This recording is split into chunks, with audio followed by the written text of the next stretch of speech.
A massive explosion of flames tore through the quiet Colorado night. My phone rang at 2:47 a.m., my neighbors screaming, "Your house is on fire." I got there by 3:20 to pure chaos. Firefighters on defense, my beautiful 1920s Craftsman engulfed, and the thick smell of gasoline everywhere. Across the street sat the HOA President Bryn in her white Lexus SUV, engine running, just watching the blaze like it was entertainment. She thought no one saw her, but I knew exactly who did this. For months, she'd been harassing me. Fake violations, false police reports, sabotaging my tools, all to block the financial audit that would expose her stealing over $140,000 from neighborhood funds. This time, she went full arson. What she didn't know, I'd installed hidden cameras 2 weeks earlier. And I'm not just the homeowner. I'm the local municipal court judge who would sign her arrest warrant and preside over her court date just days later. Stick around for felony charges and the most satisfying courtroom. Karma ever. Drop a comment. Where are you watching from? My name's Declan. I'm 52 widower, and for 2 days a week, I'm a municipal court magistrate handling traffic violations, small claims, the usual city ordinance disputes. The other 3 days I renovate historical properties. It's therapy. Honestly, after my wife Iris died 3 years ago, ovarian cancer, stage 4, the kind that doesn't negotiate, I needed something to do with my hands, something where I could see progress, where I could take something broken and make it whole again. Iris grew up in a 1920s Craftsman bungalow. Yellow siding, deep front porch, those thick wood columns that look like tree trunks. Every holiday, every summer, we'd visit her childhood home. She'd walk me through it, pointing out details. Original crown molding, the built-in breakfast nook, the way afternoon light hit the hardwood in the living room. Yet, when I found a near-identical Craftsman in a neighborhood called Ponderosa Bluffs, 40 minutes outside, Denver, I didn't even haggle on price. I closed in January. The plan was simple. Gut renovate it, restore every detail the way Iris described, then donate it as transitional housing for cancer survivors, people who need a safe place to heal without worrying about rent. The house smelled like my grandfather's workshop, old pine sap, plaster dust, that specific scent of wood that's been holding up walls for 100 years. The floorboards creaked under my boots at 6 in the morning before the world woke up. I loved it immediately. Then I met Bryn Castellane. She showed up the day I closed on the property. Heard her heels on the gravel driveway before I saw her. Sharp little clicks like a metronome set to annoyed. Bottle blonde bob tennis visor even though it was January and overcast. Holding a clipboard like it was a weapon. "Your lawn situation is unacceptable," she said. "No hello. No welcome to the neighborhood." I looked at the grass. It was January. The grass was dormant. CCNR state. Grass height maximum 2.5 inches, she continued, pulling out a tape measure. An actual tape measure, like she was about to prove a point. "This is 4.7, I measured." I laughed, thought she was joking. She wasn't joking. $150 fine, she said, handing me a pre-printed violation notice. Certified mail follows. Her perfume hit me next, something aggressively floral, like someone stuffed funeral lies into a bottle of Windex. The kind of scent that makes your sinuses hurt. "I'm Bryn Castellane, HOA president, 4th term." She said it like she was announcing royalty. I introduced myself, kept it polite, figured it was just bureaucratic overzeal. Small-town HOA president with too much time on her hands. Over the next 3 weeks, I got 7 more certified letters. 7. Mailbox wrong shade of black. Apparently, graphite noir is unacceptable. Only midnight onyx meets code.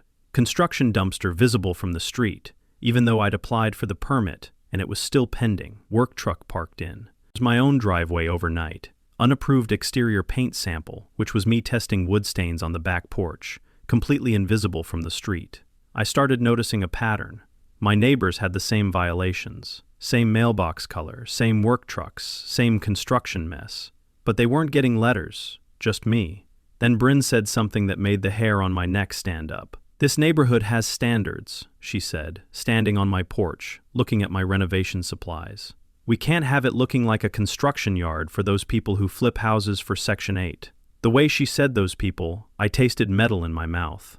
Adrenaline, anger, the specific flavor of recognizing a dog whistle when you hear one. That's when I knew this wasn't about grass height. Late February, I'm replacing the electrical panel, hired a licensed electrician, Pulled all the permits, everything by the book, when a county building inspector shows up. Got a complaint, he says, looking. It's uncomfortable, unpermitted electrical work. I show him my permits, show him the electrician's license, show him the inspection schedule we'd already filed. The inspector, older guy, name tag says Ernesto, looks at the paperwork, then at me. Yeah, I figured. Want to see the complaint photos? He shows me his tablet. It's pictures of exposed wiring, junction boxes hanging open, electrical tape wrapped around frayed connections. Dangerous stuff, except none of it's from my house. That's the previous owner's work, I say. I'm fixing that. That's why I hired a licensed guy. Ernesto nods slowly. I believe you, but I still got to shut you down for 2 days pending reinspection. Complaints on file. Got to follow protocol. 2 days. $1,200 in lost contractor time because the electrician can't just sit around waiting. Can I ask who filed the complaint? I already know. Ernesto closes his tablet, lowers his voice. This is the 3rd call from her this month. Different properties. She's persistent. After he leaves, I sit in my truck and do something I should have done 3 weeks ago. I pull every HOA meeting minute for the past 18 months. They're public record in Colorado. Anyone can request them. I spend 6 hours reading through bureaucratic nonsense, and that's when I find it. 3 board members got identical violations that I got. Mailbox colors, work trucks, construction mess. But their violations were waived in closed session votes. No explanation, just waived. I find something else too. The HOA pays a management company $8,500 a month for a 47-home neighborhood. I pull up industry standards. Should be $2,800, maybe $3,000 tops. $8,500 is insane. I check who owns the management company. It's Bryn's sister. Now, here's something you need to know about HOA law in Colorado, and this applies in a lot of states. Board members have what's called fiduciary duty. It's the same legal standard as corporate directors. You can't use your position for personal gain. You can't give contracts to family members without disclosure and competitive bidding. Break that rule and you're personally liable. I screenshot everything, timestamp every document, build a spreadsheet that would make an accountant weep with joy. But I don't confront her. Not yet. Instead, I do something smarter. I request a copy of the HOAS directors and officers' insurance policy. It's buried in the CCNRs that homeowners have a right to see this. Takes them 11 days to send it. When I open the PDF, I actually laugh out loud. The insurance lapsed 4 months ago. Bryn forgot to pay the premium or chose not to. Either way, every board member is now personally exposed to lawsuits with zero coverage. I print 3 copies of the lapsed policy. I send them anonymously to 3 homeowners whose waiver requests got denied. One of them is a retired school teacher named Morn. Another's a veteran named Gil. Within 48 hours, Morn and Gil show up at the next HOA meeting. They bring printouts of the board members waived. There's violations. Why did they get waivers and we didn't? Morn asks, voice shaking but firm. Bryn goes rigid. Those were different circumstances. Different how? Gil asks. He's 68, served 2 tours in Iraq. Not the kind of guy who backs down because it looks like favoritism to me. Bryn's face flushes. You're harassing HOA officers. That's a finable offense. So's breach of fiduciary duty. Gil shoots back. The meeting falls apart. 2 board members resign on the spot. 3 days later, I find a note on my truck windshield. Judges shouldn't play contractor. Someone could get hurt. I hold the paper up to my nose. Funeral linens and Windex. My jaw tightens. She knows what I do for a living now. Someone talked. Small towns are like that. Gossip spreads faster than the flu. Most people would back off at this point. File a police report, maybe get a restraining order. But I spent 3 years watching my wife fight an enemy she couldn't see, couldn't negotiate with, couldn't intimidate. Cancer doesn't care if you're scared. It just keeps coming. I learned something from Iris during those 3 years. When you're facing something relentless, you don't flinch, you don't blink. You outlast it. Late March. I'm at the courthouse. It's a Wednesday. I've got a full docket of traffic cases when my phone rings at 2:15 in the afternoon. It's Gil. Declan, you need to get to your house. Something's wrong. I'm there in 30 minutes. There's a sheriff's cruiser in my driveway. I walk in through the back door, the one I always leave unlocked during the day because contractors are in and out. And I see it immediately. My table saw, the power cord's been cut. Not frayed, not damaged. Cut. Clean slice like someone used wire cutters. In the back room, the one where I just refinished the hardwood floors. There's paint thinner spilled everywhere. The can's empty, tipped on its side. The finish is bubbling and peeling. Ruined. The door to that room was locked. I know it was locked. Deputy Caitlin, young woman, maybe late 20s, is taking notes. Mr. Declan. She says, Miss Castellane filed a report this morning. She claims you threatened her at last night's HOA meeting. I stare at her. I wasn't at the meeting. I was here in court. I pull out my phone, show her my calendar. I had docket until 7 p.m. Caitlin looks at the calendar, then at her notes. She said it was around 6:30. I have time-stamped court records. I was 40 meters away. I pull up the courthouse parking log on my phone. Every judge's vehicle gets logged in and out for security. See, logged out at 7:14 p.m. Caitlin writes this down carefully. Her sister confirmed the threat. Says she witnessed it. Of course she did. Bryn's sister, the one billing the HOA $8,500 a month. Deputy, I say slowly. I'm a municipal court magistrate. Do you really think I'd threaten someone, especially an HOA officer, knowing it would end my career? She looks at me for a long moment. No, sir, I don't, but I still have to take the report. I understand. Can I file a counter report? Vandalism, breaking and entering? Yes, sir, but I got to be honest. Without cameras, it's your word against circumstantial evidence. After she leaves, I sit on the front porch and do math in my head. $1,200 to repair the table saw cord and buy a new one. $800 to resand and refinish the floor. Another $400 in lost time. $2,400. It's not the money that bothers me. It's the message. I can get to you anytime. That night, I'm Googling security camera systems when I remember something a lawyer once told me during a property dispute case. In Colorado, if 10% of homeowners petition for an independent audit, the HOA board has to comply. It's state law. They can't refuse. I pull up the HOA directory. 47 homes, 10% is 5 homeowners. I've got Morn and Gill. I need 3 more. It takes me 4 days, quiet conversations, showing people the spreadsheet, explaining the lapsed insurance, mentioning the $8,500 management fee. By Sunday, I've got 7 signatures. We filed the petition on. It's Monday morning, certified mail, CCD to every homeowner in the development. Bryn calls an emergency board meeting for that Wednesday, closed session, which is illegal under Colorado's Open Meetings Act, by the way. HOA boards have to conduct business in open session unless they're discussing litigation or personnel issues. Financial decisions, those are public. The vote is 3-2 to allow the audit. 2 board members are terrified of personal liability now that the insurance situation is public knowledge. Bryn loses. The audit gets scheduled. It'll take 60 days. I've got 60 days to finish the house. That night, I'm packing up tools when I find a box I'd forgotten about. Iris's handwriting on the outside, house plans and dreams. Inside, there's a sketch she drew, watercolor pencils, her neat architect's handwriting, labeling each room, the kitchen, the breakfast nook, the bedroom where she'd slept as a kid.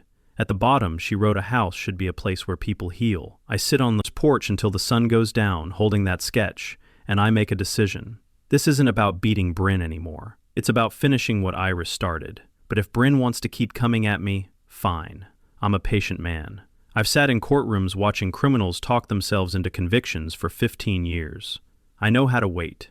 I know how to let someone dig their own hole while staying completely still.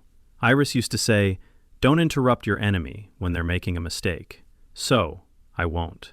April 17th, 2:47 in the morning. My phone rings. I'm at my condo. I keep it for nights when I have early court sessions. Saves me the hour commute from Ponderosa Bluffs. It's Gil. His voice is tight. "Declan, your house is on fire." I'm dressed and in the truck in 90 seconds, breaking every speed limit. The drive takes 23 minutes instead of 40. I can see the smoke before I even turn onto my street. There are 3 fire trucks, neighbors standing in bathrobes and pajamas, hoses snaking across the lawn. And the back half of my house, the addition where I'd restored Iris's childhood bedroom, it's just gone. Black skeleton ribs of framing studs sticking up against the orange glow. Firefighters are in defensive mode. They're not trying to save it. They're just keeping it from spreading to the neighbors. I park across the street. Get out. Stand there. Gil walks over, puts a hand on my shoulder. Doesn't say anything. Doesn't need to. The smell hits me first. Burned insulation has this specific chemical stench. Plastic and fiberglass and something almost sweet like melted candy. Then there's the crackle of cooling embers, the hiss of water hitting hot metal, and underneath it all, the taste of smoke in the back of my throat. Fire marshal comes over around 4:00 a.m. Older guy, soot on his face, tired eyes. "Mr. Declan, I'm Marshal Henriksen. I need to ask you some questions." "Okay. When's the last time you were at the property?" "Yesterday. Left around 6 p.m. Any electrical work being done?" "Space heaters? Anything that could cause ignition?" "Number. House has been shut down for 3 days. No power to the addition at all. We disconnected it for the floor refinishing." He nods slowly. "That tracks with what we're seeing. Point of origin is the basement window. Backside of the structure. Accelerant detected. Gasoline poured through broken glass." The words hit me like cold water. "This was arson," Henriksen says. "Intentional." I look at the ruins, at the melted window frames, at the pile of ash that used to be Iris's room. Neighbor reported seeing a light-colored SUV leaving the area around 2 a.m. continues. "Didn't get plates." Gil leans in close. "Bryn drives a white Lexus SUV. I saw her drive past your place twice yesterday afternoon, slow like she was studying it. I file that away. Don't react. Not yet." The next 10 days are a masterclass in frustration. Detective Ortega, grizzled guy, probably 55, looks like he's seen every crime humans can commit, takes my statement. I walk him through. There's the entire timeline. The harassment, the violations, the sabotage, the false police report, the pattern. It's textbook escalation, I say. "She's desperate to stop the audit." Ortega nods, but his face is neutral. "Pattern's clear, but arson's hard to prove without physical evidence or confession. Circumstantial won't hold up. Any decent defense attorney would shred it." "What about the SUV sighting?" "Light-colored SUV sighting. 2 a.m., no plates. Could be anyone." He pauses. "Her alibi is she was home asleep." Husband confirms. "Of course he does. I've seen Bryn's husband at HOA meetings. A dentist. Quiet. The kind of guy who looks like he's been yelled at so many times he's forgotten how to have opinions." The case goes cold within 2 weeks. No arrest, no charges, nothing. I should be angry, and I am. But I'm also something else. I'm patient. Because here's what I learned in 15 years on the bench. Criminals always come back to the scene. They can't help it. They want to see the damage. They want to confirm. It's their work. They want to gloat. So, I do 3 things. First, I file the insurance claim. State Farm policy maximum. Play the devastated homeowner. Let Bin think she won. Second, I start cleanup. Hire a crew. Begin debris removal. Act defeated in front of the neighbors. Third, and this is the important one, I install 4 hidden cameras. Motion activated. Cellular connected. Battery backup. 4K resolution, 1 on each corner of the property, angled to cover every approach. They're legal. It's my property. Single-party consent in Colorado means I can record anything that happens on my land. And I leave the house unlocked during the day. Not smart, right? Asking for trouble. Except that's exactly what I'm asking for. See, I would read about this in a case study once. Criminals with narcissistic tendencies can't resist returning to verify their victory. It's compulsive, especially if they think they got away with it. 3 days later, my phone pings, motion alert, camera 2. I pull up the app, and there she is, Bryn Castellane, walking through my property at 2:20 in the afternoon, looking around like she owns the place. The audit report lands on June 3rd, 62 days after the fire. I'm in my chambers reading through traffic case files when I get the email. PDF attachment, 47 pages. I open it. Page 6 makes me sit up straight. Page 12 makes me whistle. Page 19 makes me laugh out loud. The auditor, a firm out of Colorado Springs, no local connections, completely independent, didn't just find accounting errors, they found a crime scene. Here's what Bryn and her sister's management company did. Over 3 years they billed the HOA for landscaping maintenance that never happened. Ghost invoices, made-up work orders. They'd create a fake receipt for $1,200 in tree trimming, submit it, get reimbursed, pocket the money. They did this 43 times. Total theft, $147,000. But wait, it gets better. Bryn personally received $38,000 in consultant fees from her sister's management company. Never. It was disclosed, never voted on by the full board, just payments for consulting on what the audit doesn't say, because there's no documentation because it was a kickback. The HOAS reserve fund, the emergency money that's supposed to cover major repairs, insurance deductibles, legal fees, should have been $180,000. Current balance, $4,200. The money was transferred out in chunks over 2 years. Line item, emergency repairs, but there are no receipts, no contractor invoices, no work orders. The money just disappeared. And here's the kicker, the one that's going to put Bryn in handcuffs. To move that money, she needed dual signatures on checks over $5,000. That's in the HOA bylaws. President and treasurer both have to sign. The treasurer, a quiet Polish guy named Potter, didn't sign those checks.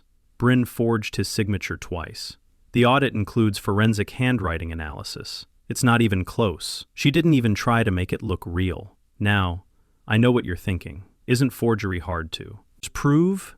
Not when you've got an actual check with a fake signature and the real treasurer swearing under oath he never signed it. That's slam dunk fraud, felony theft, breach of fiduciary duty.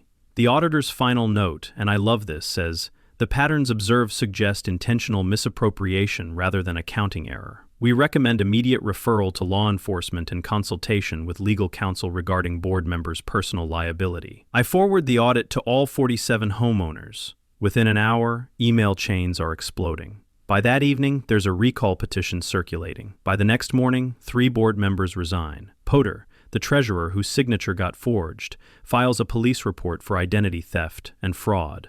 The community meeting 4 days later is standing room only. 32 homeowners show up. The conference room smells like burnt coffee and rage sweat. Bryn brings a lawyer, expensive suit, slicked back hair, the kind of guy who bills $400 an hour to say. There's no comment. Her defense, accounting errors. My sister's bookkeeper made mistakes. We'll pay it back. Mourn stands up. You stole $147,000 and you're calling it a mistake. Bryn's face goes red. I didn't steal anything. This is a witch hunt orchestrated by people who hate following rules. Gil stands up next. You forged Pota's signature. That's a felony. The lawyer puts a hand on Bryn's shoulder, tries to quiet her. She shakes him off. This is ridiculous. I've given 4 years of my life to this community, and this is how you treat me? I'm sitting in the back row. Haven't said a word, just watching. That's when my phone buzzes. Text from the courthouse clerk. For your information, traffic case scheduled for you July 11th. Cast a lane, Bryn. Reckless driving. I read it twice, close my eyes, and smile. Gil's garage. Thursday night, 8 p.m. 7 of us sitting on folding chairs and overturned buckets. Mourn, Gil, Potter, 4 other fed-up homeowners whose names don't matter yet, but will. I've got printouts of the audit spread across Gil's workbench. Okay, I say. Here's where we are. The audit's done. It shows clear theft. Potter filed a police report. But we need to understand what happens next because this is going to get messy before it gets better. Mourn raises her hand like we're in school. Can we sue her? Yes, the HOA can sue Bryn and her sister's management company for restitution. You'll need to hire an attorney, probably on contingency, meaning they take a percentage of whatever you recover. Given the paper trail, most lawyers would take this case in a heartbeat. Pod leans forward. What about criminal charges? That's up to the DA's office. They're reviewing the audit now. Felony theft, fraud, forgery, those are serious charges, but prosecution takes time. 12 to 24 months, sometimes longer. I pull out another sheet. Here's what I think you should do. 3-pronged attack. I've done this before. Explained legal strategy to non-lawyers in small claims cases. Helped people understand. Their options. You break it down into pieces they can visualize. Prong 1, file a civil lawsuit. Get your money back. That's justice in dollars. Prong 2, report Bin to the Colorado Real Estate Commission. She's a licensed agent, right? Fraud is a professional ethics violation. If they revoke her license, she loses 60% of her income overnight. Gil grins. I like prong 2. Prong 3, pressure the DA to prosecute. Write victim impact letters. All of you explain how this affected your property values, your sense of security, your trust. DAs pay attention to that stuff. Mass victim letters move cases up the priority list. Marine's writing this down in a little notebook. How long does the real estate commission take? 60 to 90 days usually. They hate bad publicity. They'll fast-track complaints to avoid looking complicit. I pause. And here's why that matters. Professional boards move faster than courts. You hit her license first. She's bleeding money. Makes her more desperate to settle. There's the civil case.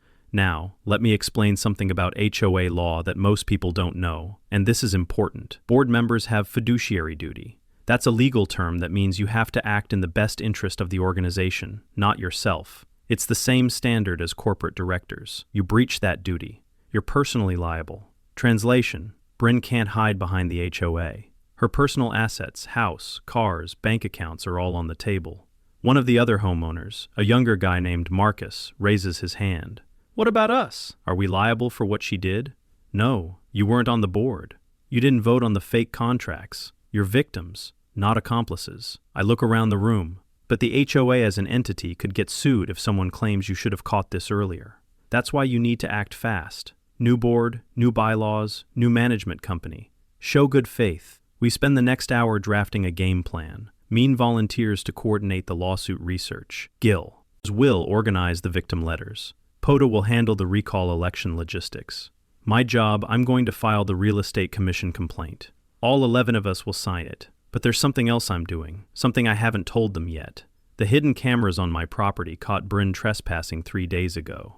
She walked around the burned-out addition, took photos with her phone, kicked through the ash pile like she was searching for something. Then she picked up a piece of melted copper pipe and put it in her purse.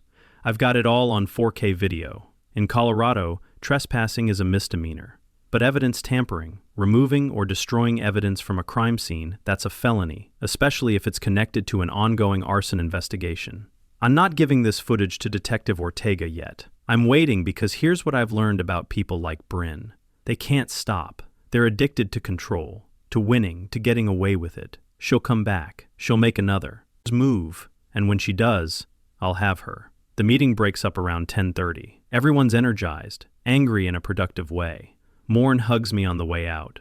Thank you for organizing this. I didn't organize it, I say. You all did. I just explained the rules. After everyone leaves, Gil and I stand in his driveway under the porch light.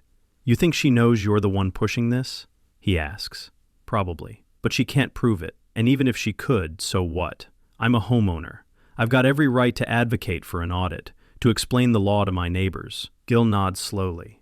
You're a patient man, Declan. I learned from the best, I say, thinking of Iris. 3 years fighting cancer. Never gave up. Never quit. She's going to do something stupid. Gil says, soon, I'm counting on it. June 21st. Every homeowner in Ponderosa Bluffs gets a 4-page letter in the mail. It's from Bryn, printed on expensive cardstock. Her real estate company's letterhead at the top. I read mine sitting on my porch. There's coffee going cold in my hand. The letter claims, the audit is fabricated. Accounting errors blown wildly out of proportion by disgruntled homeowners who refuse to follow community rules. I'm specifically named, Declan, last name. A municipal court magistrate has orchestrated a witch hunt because he was upset about legitimate code enforcement. She calls herself the real victim of a conspiracy by rule breakers who want to turn this neighborhood into a construction zone. And then this is the kicker. She threatens to sue me personally for defamation, $500,000. There's a demand letter from her attorney attached. I finish reading, set the letter down, take a sip of cold coffee, and I laugh. See, defamation requires a false statement. Everything in the audit is documented. Bank records, forged checks, ghost invoices. You can't defame someone by repeating facts. But she's not trying to win a lawsuit. She's trying to scare me, trying to make me back off, trying to create enough noise that those other homeowners get nervous and drop the case. It doesn't work. The next day, a local news reporter calls me. Young woman, ambitious, probably mid-20s. Mr. Declan, I'm doing a story on HOA disputes. Ben Castellane says you've been using your position as a judge to intimidate the board. Would you like to comment? I keep my voice neutral. No comment on pending litigation, but all HOA financial records are public in Colorado. The audit report is a public document. I'd encourage you to read it and draw your own conclusions. 2 days later, the reporter calls back. I read the audit, she says. Her voice is different now, quieter. This isn't a dispute. This is fraud. Like I said, draw your own conclusions. The story never runs because the moment the reporter asked Bryn for documentation to support her claims, Bryn's attorney shut it down. No further comment. Pending litigation. Translation. They've got nothing. But Bryn's not done.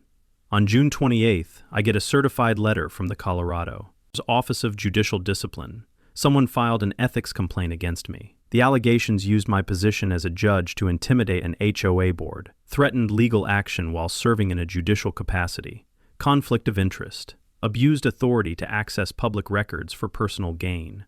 I read it twice. My chest tightens. Judicial ethics complaints are serious, even baseless ones. There's an investigation, interviews. It goes in your permanent file. It can damage your reputation, your career, your ability to serve. And I know exactly who filed it. The complaint is anonymous, but the language is identical to Bryn's letter. Same phrases, same accusations. I call my courthouse supervisor, explain the situation, forward the entire timeline, audit, harassment, arson, everything. She reads it in sighs. Declan, you didn't do anything wrong. You're allowed to be a homeowner. You're allowed to advocate for your community. And requesting public records isn't abuse of authority. It's your legal right. I know, but she's trying to create smoke. Well, the ethics board will investigate, but this is going nowhere. Just cooperate. Tell the truth and it'll get dismissed. She's right, but the process takes months and it's a distraction, which is exactly what Bryn wants. That night, I sit in my condo staring at Iris's photo on my bookshelf. Some of the neighbors left notes on my truck, passive-aggressive stuff, clearly from Bryn's remaining allies. One said, "Judges should follow rules too." Another said, "Your wife would be ashamed." That second one hits me like a punch. I spend an hour just sitting there holding the note, wondering if Iris would be ashamed, if I'm dragging this out for justice or for revenge, if there's even a difference anymore. Around 9 p.m., Morn shows up at my door with a container of soup. "You look like hell," she says, pushing past me into the kitchen. "Thanks." "Bryn's trying to break you. You know that, right?" "I know." She sets the soup on the counter, turns to face me. "Iris fought cancer for 3 years. You think she'd want you to quit now?" I don't answer. "When my husband died," Morn says, "people kept telling me to move on. Let it go. Stop being angry. You know what I learned?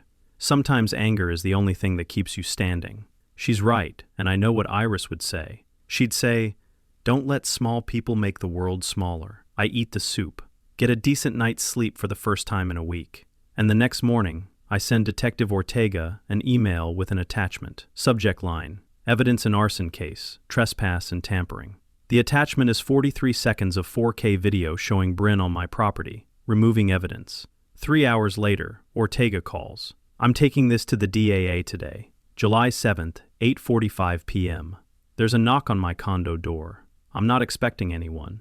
I check the peephole. It's Bryn. My address isn't public. I don't use it on any HOA documents. She had to dig for this. Property records, maybe. Or she followed me. Either way, it's borderline stalking. I open the door but don't invite her in. She looks terrible. Hair not styled, makeup smudged, yoga pants, and an oversized sweatshirt. This is not the put-together HOA president I met in January. "Declan, please. I need to talk to you. You should talk to your attorney, not me. Please." Her voice cracks. 5 minutes. Against my better judgment, I step into the hallway, pull the door mostly closed behind me. I'm not letting her inside, and I'm wearing a body camera, small unit clipped to my shirt pocket, recording. It's legal in Colorado. Single-party consent. If I'm part of the conversation, I can record it. "What do you want, Bryn?" She takes a shaky breath. "I'll resign from the HOA. I'll step down. My sister will return the money. Not all of it. We don't have all of it, but a H100,000. Good faith payment. I'll drop the defamation suit. I'll drop the ethics complaint against you." I don't say anything. Just wait.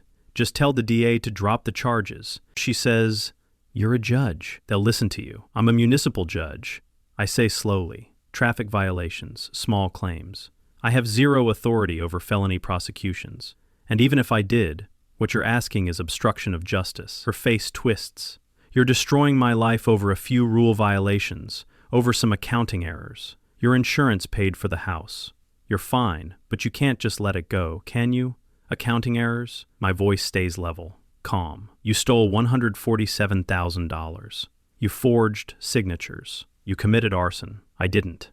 She stops, breathes. "The fire was an accident. I just wanted to scare you. I didn't think it would spread that far." There it is. She just confessed on camera. "You wanted to scare me," I repeat, making sure it's clear for the recording. By setting my house on fire, she realizes what she said. Her eyes go wide. "I didn't mean that's not Bryn. You need to leave now, and you need to get an attorney. A criminal defense attorney. Not the guy handling your defamation suit. Someone who specializes in felonies. You're ruining my life." She's yelling now, mascara running, voice echoing in the hallway. Over a fire. Your insurance paid for it. It was just property. It was my wife's dream, I say quietly. And you burned it to the ground because I asked for an audit. And she starts crying. Then the crying turns to screaming. You think you're so righteous? You think you're better than me? You're just I think you should go. She sees the camera clipped to my shirt, reaches for it. I step back. Don't. She freezes, stares at the camera at me, and then she runs down the hallway through the stairwell door. Gone. I go back inside, lock the door, sit on my couch, download the video to 3 separate drives, and wait. The next morning, July 8th, 11 a.m., Bryn is arrested at her real estate office. Charges: arson, Class 3 felony, evidence tampering, Class 6 felony, criminal trespass, attempted bribery of a public official, theft of HOA funds, the bail. Money. She used $80,000 from a slush fund account to post her $75,000 bail. Then the treasurer realized the account had been emptied. Bail hearing that afternoon, set at $75,000 cash. Her husband doesn't show up, files for divorce the same day. She posts bail using what's left of the HOA slush fund, which means they add another theft charge 48 hours later. The local news runs the story. HOA president arrested for arson embezzlement. It's the lead story. 6 p.m. broadcast. They interview Morn. She's calm, articulate. This isn't about petty HOA disputes. This is about a public official who abused her position, stole from her community, and committed arson when someone asked questions. They interviewed Detective Ortega. He holds up a still image from my security footage. Bryn standing in the burned-out ruins taking the copper pipe.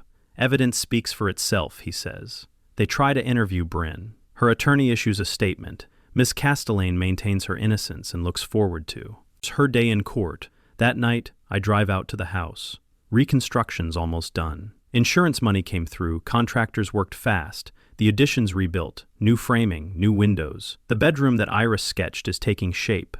I stand in what will be the living room and try to feel something. Triumphant, vindicated, satisfied. I just feel tired. Iris would have handled this differently. She would have been graceful, diplomatic. She would have found a way to resolve it without anyone going to jail.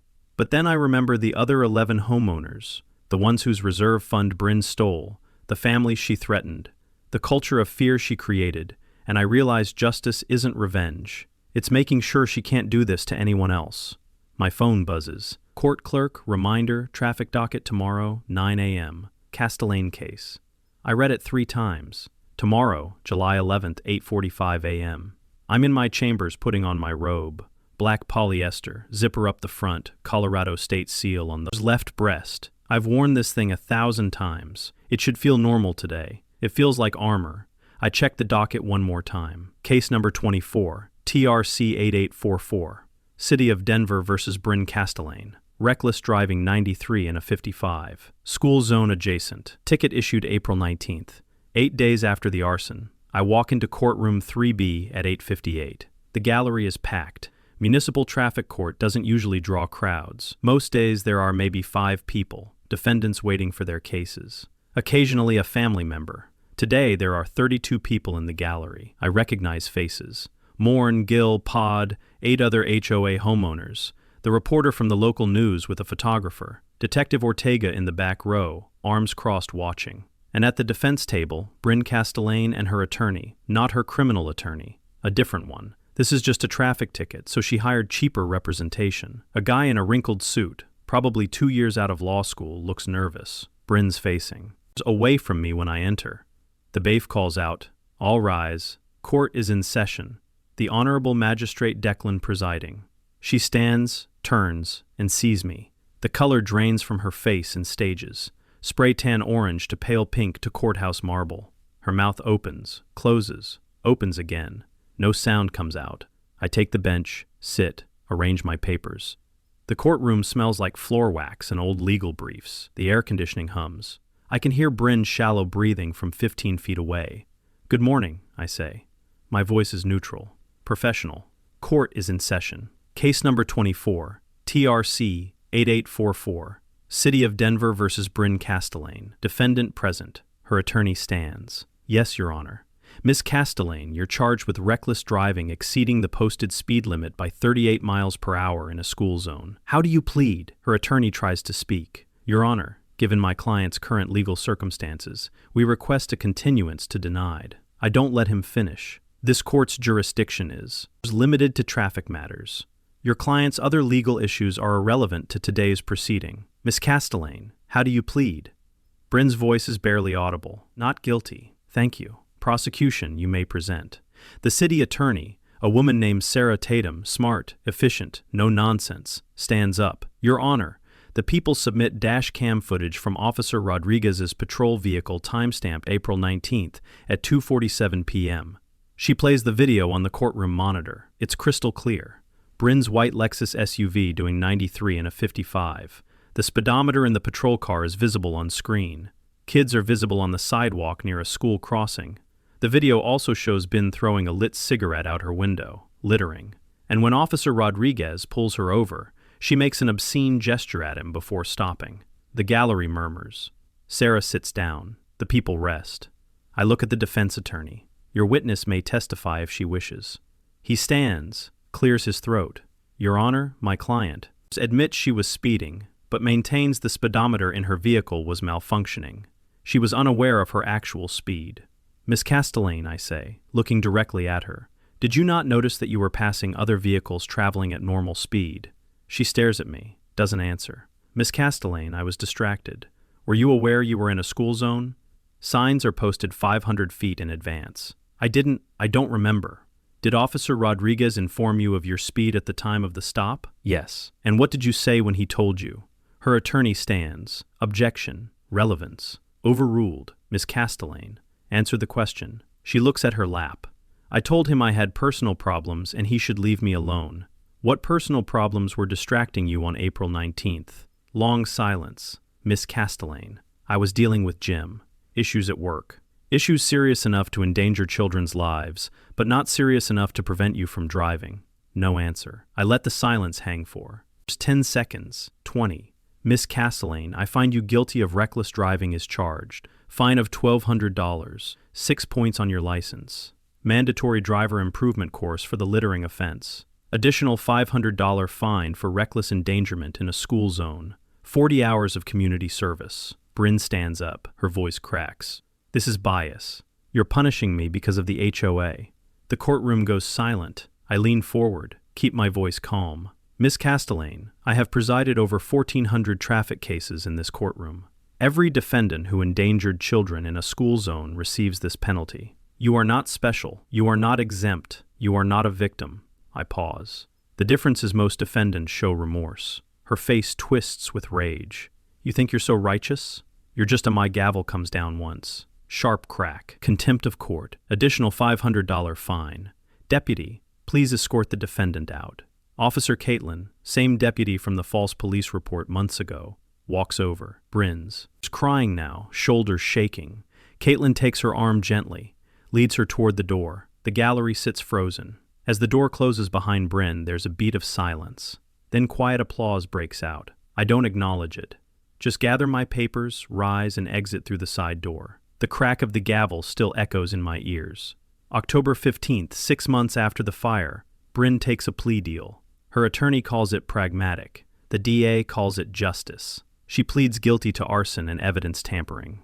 The other charges get dropped as part of the agreement. Sentencing: 4 years in prison, 3 suspended, 1 year served, then 3 years probation, 800 hours of community service after release. Full restitution to me, $127,000 payment plan over 10 years. Permanent restraining order keeping her away from Ponderosa Bluffs. The Colorado Real Estate Commission revokes her license permanently. No chance of reinstatement. The HOA's civil lawsuit settles out of court. Bryn's sister's management. His company pays $183,000. The company's LLC declares bankruptcy. The sister's personal assets get seized to cover the judgment.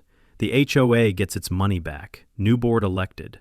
Mourn as president, Poda as treasurer. First order of business: slash the management fee from $8,500 to $2,000 a month. Hire a reputable firm with 0 family connections to board members. Dues get reduced 40%. The neighborhood feels different now, lighter. People actually wave to each other. There's a community garden going in where the old management company used to store equipment. My house gets finished in February, 10 months after the fire. I'm standing in the entryway holding a brass plaque that says, Iris's house, built with love, restored with purpose. I mount it next to the front door. The first resident moves in 3 days later. Her name is Shayla, 34 years old. Breast cancer survivor, stage 3, finished chemo 6 months ago. Single mom, 2 kids, a 10-year-old boy named Marcus, and a 7-year-old girl named Lily. They get to live here rent-free for 12 months. That was always the plan. That was Iris's dream. Shayla cries when she sees the house, walks through each room touching the walls like she can't believe it's real. "You're sure?" She keeps asking. "You're sure this is real?" "It's real." I tell her, "Take your time. Heal." That's what this place is for. Over the next few months, something unexpected happens. The house becomes a gathering place. Morn starts hosting her book club there. Shayla likes the company. Gil runs chess lessons for neighborhood kids in the living room on Saturday mornings. Marcus, Shayla's son, starts learning carpentry from me. Basic stuff. How to use a tape measure, how to drive a screw straight. He calls me Uncle Deck. I didn't plan for that, but I'll take it. With the restitution money from Bryn, $127,000. I do something Iris would have loved. I create a nonprofit, the Iris Fund. Mission: transitional housing assistance for cancer survivors in the Denver metro area, rent subsidies, home modifications for accessibility, legal advocacy when insurance companies deny claims. First year, we help 14 families stay housed during treatment. We launch an annual fundraiser, the Ponderosa Hope Festival, summer block party, food trucks, live music, craft vendors. Raised $38,000 the first year. Bryn's crime, her arson, her theft, her cruelty, ended up unifying a community and creating lasting good. There's an irony there that I think Iris would appreciate. People ask me sometimes if I feel bad that Bryn went to prison. Honest answer, no. She had 100 chances to stop, 100 opportunities to admit fault, to apologize, to make it right. She chose escalation every time. But I do think about her. Wonder if she understands what she destroyed. Not the house that got rebuilt, but trust, safety, the idea that communities can be places where people look out for each other instead of tearing each other down. I'm sitting on the porch of Iris's house at sunset. Shayla's kids are playing in the yard. Morn's inside making dinner. She does that sometimes, says the kitchen's too nice not to use. Gil's on his way over for chess. And I realize this is what Iris wanted. Not revenge, not punishment, just people healing together. So, here's my question for you. What's your worst HOA nightmare? Drop it in the comments. The craziest story gets featured next week. And hit that subscribe button for more stories where the underdog actually wins. Because sometimes justice isn't just a feeling, it's a choice. Thanks for watching.